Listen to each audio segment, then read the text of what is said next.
Hello, I'm Brian Downs. This is a Republic if you can keep it.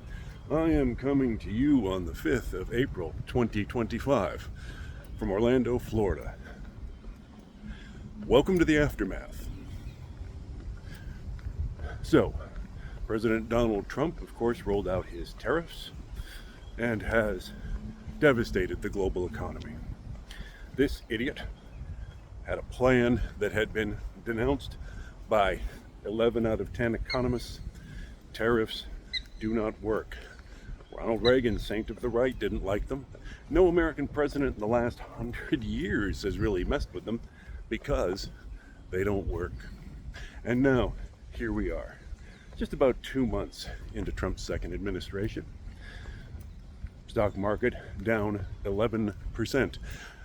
You know how much the stock market dropped on the day after 9/11? 5%. Do you know how much the stock market dropped during COVID?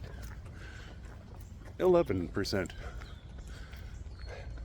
Proving what we already knew. Donald Trump is a plague, an idiot, an incompetent, not to mention a racketeer, a con man. You're watching the channel, you know. JP Morgan Chase, generally a bunch of guys thought to be pretty smart about these things, now predict that unemployment will nearly double. GDP will shrink. Inflation will soar. Fear will stalk the faces of your children. Hunger will stalk the faces of your grandchildren. But here's the point I want to make. Donald Trump seems to think that these tariffs will reinvigorate American manufacturing. They won't. This is ridiculous on the face of it. Let us imagine that I am a multi-millionaire ready to invest. I have money in hand to build t-shirt factories or electronics factories or anything at all. Number one, it would take a great deal of time, of course, to build or gear up a factory, to staff it up, to get it running at full speed. The only reason that factory might be profitable is because of these tariffs, which were put in place with the stroke of a presidential pen and maybe wiped away with the stroke of a presidential pen, whether Trump's pen, if he is forced to abandon them, or by the pen of his successor. What this means is that the artificial rules that might make investing in American t-shirt manufacturing an attractive prospect could vanish at any time and destroy my investment. Additionally, am I going to be interested in investing in an economy ruled over by this capricious bowl of rancid cottage cheese who we have installed in the Oval Office? No, I'm not. Am I going to be interested in investing in an economy that is in a nosedive? Am I going to be interested in building a t-shirt factory in America when imported raw materials from other countries are skyrocketing in price? No, I'm not. Globalization is a fact. The genie doesn't go back in the bottle. This is how the modern world functions.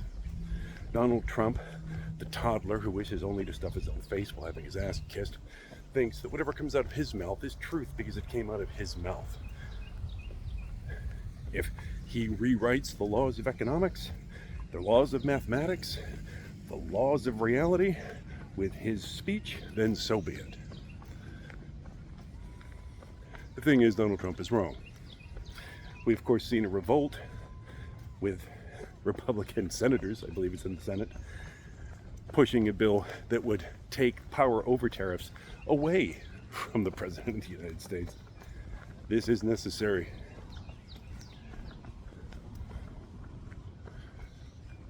Donald Trump's approval ratings are in a nosedive along with the economy.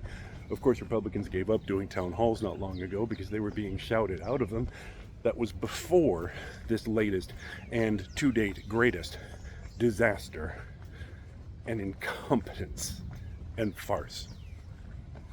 The good news is this can't last. Trump will be forced, one way or the other, possibly by the 25th Amendment, to give up this position. The longer he leans on it, the more he erodes his own base.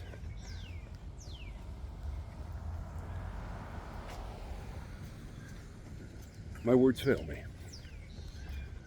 Never before has an American president simply tipped us over the edge. 2 months into a new administration, made choices unilaterally that plunged the economy into a bonfire.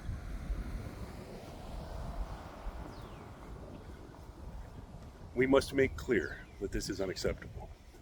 We as Americans must contact our representatives, must speak out on social media, must speak to our friends and say, this must be changed. Or at least added to the list of the unacceptable that the Trump administration has been stamping out on an assembly line. We must resist. We must demand something like competence in the Oval Office.